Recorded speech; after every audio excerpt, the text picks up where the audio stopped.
Alright guys, welcome back to Impressive Media Solutions. I'm Cricut, and in today's tutorial I'm going to be showing you guys how to weld text in Adobe Illustrator.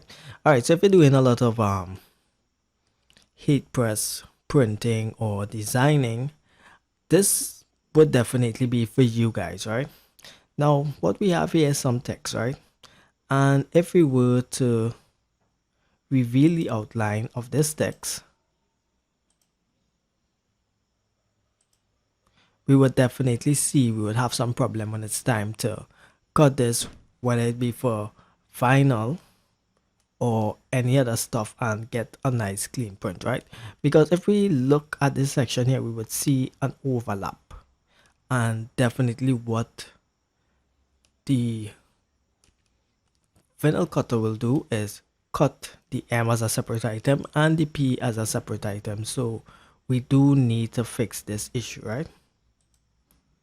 Alright, so this is very simple and this is going to be very quick. What we want to do is right click, convert this to outlines. Right now we'll notice that it's still in play. We still have the overlapping here. We would head over to our Pathfinder tool, and what we want to do right now is unite the object. As you can see, that's already gone away, and like that, guys, we have welded this text together.